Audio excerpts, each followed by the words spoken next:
Friends, welcome to my channel. இன்றைக்கி நம்ம channel என்ன பார்க்க போகிறோன்னா ரொம்பவும் டேஸ்டியான குலோப் ஜாம் தான் எப்படி செய்யணும்னு பார்க்கலாம். இதுக்கு நான் வந்துட்டு Aashirvaad gulab jam instant mix எடுத்திருக்கேன். இதை நம்ம வந்து கட் பண்ணிவிட்டு இந்த மாதிரி மிக்சிங் பவுலில் போட்டுடலாம்.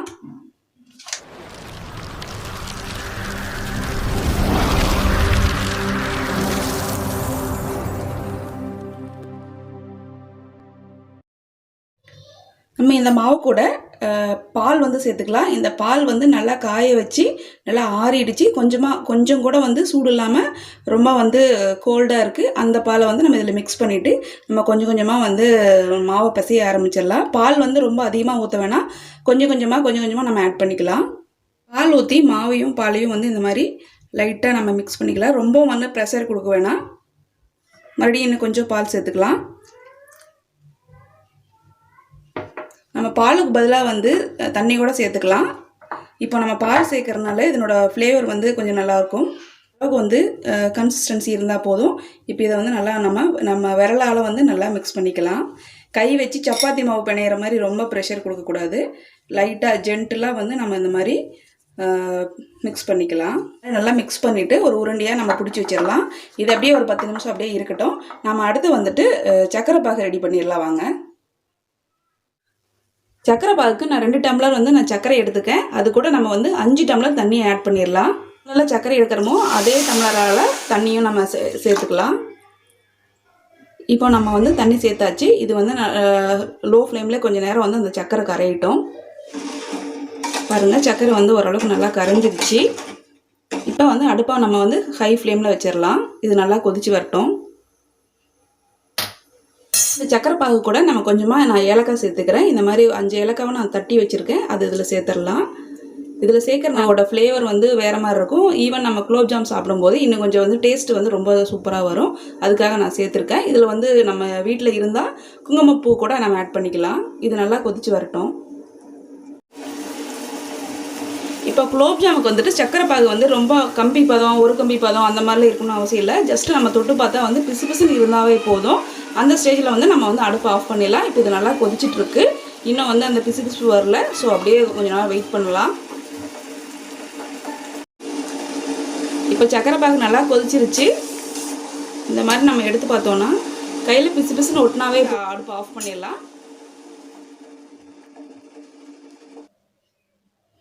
இப்போ நம்ம இந்த மாவு வந்து நம்ம சின்ன உருண்டையை எடுத்துடலாம். நம்ம கொஞ்ச நேரம் வச்சதுனால மாவு பாருங்கள் நல்லா ஸ்பன் மாதிரி ஆகிடுச்சு.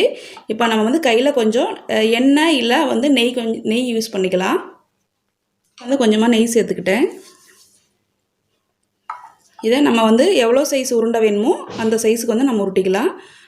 மீடியம் சைஸ் போட்டுக்கலாம், இல்லைனா ஓரளவுக்கு பெருசாக போட்டுக்கலாம். போட்டுட்டு நம்ம வந்துட்டு ஜென்டிலாக வந்து நம்ம ப்ரெஸ் பண்ணணும். ரொம்ப வந்து சப்பாத்தி மாவு பண்ணிடுற மாதிரி ரொம்ப வந்து ப்ரெஷர் கொடுக்கக்கூடாது. அப்போ தான் வந்து இது அதாவது வெடிக்காமல் நல்லா குண்டு குண்டாக குலோப் ஜாம் வரும். இந்த மாதிரி மெதுவாக நம்ம வந்து இதை வந்து நம்ம பாலாக குட்டி குட்டியாக உருட்டிக்கலாம். இந்த பாருங்கள் நல்லா உருட்டியாச்சு. இதில் ஒரு சின்ன ஒரு வெடிப்பு கூட இல்லை. நம்ம இதே மாதிரி எல்லா மாவையும் வந்து நம்ம குட்டி குட்டி உருண்டையாக உருட்டிக்கலாம். அவ்வளோதாங்க. நம்ம வந்து பிசைஞ்சு வச்சுக்கிற மாவை இந்த மாதிரி சின்ன உருண்டையாக பிடிச்சி வச்சுக்கலாம். இது வந்து சின்ன சைஸ்னால வந்து ஒரு 30லேருந்து 35 உருண்டை வந்திருக்கு. இப்போ எண்ணெய் ஊற்றி நம்ம மீடியம் ஃப்ளேமில் வச்சுருக்கோம். எண்ணெய் வந்து ரொம்ப காஞ்சிடக்கூடாது. இப்போ இந்த டைமில் வந்து நம்ம எடுத்து வச்சுருக்கிற இந்த குலோப் ஜாம் உருண்டையை வந்து ஒன்றா பொரிச்சு எடுத்துடலாம்.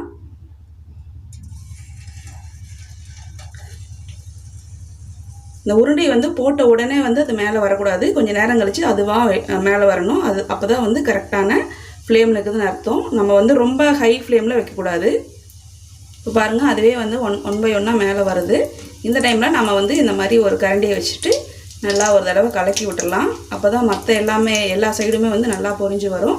இல்லைனா ஒரு சைடு வந்து நல்லா பொரிஞ்சிட்டு ஒரு சைடு வந்து கொஞ்சம் பொரிஞ்சாமையே இருக்கும். ஸோ இந்த மாதிரி நம்ம நல்லா மிக்ஸ் பண்ணிடலாம். இது 2 சைடுமே வந்து நல்லா கோல்டன் ப்ரௌன் கலரில் வர வரைக்கும் அப்படியே இருக்கட்டும். இப்போ பாருங்கள், அது நல்லா பொரிஞ்சிருச்சு. இப்போ ஒரு சின்ன ஒரு வெடிப்பு கூட இல்லாமல் எவ்வளோ அழகாக வந்திருக்கு பாருங்கள், உருண்டையாக. இப்போ இது வந்து இந்த மாதிரி வெடிக்காமல் வரக்கு நம்ம மாவு பிணையும் போது ரொம்ப வந்து மைல்டாக தான் இது பண்ணிக்கணும். ரொம்ப வந்து ஆர்ஷாக போட்டு பிசைஞ்சோன்னா அது வந்து விரிசல் வர்றதுக்கு சான்சஸ் இருக்குது.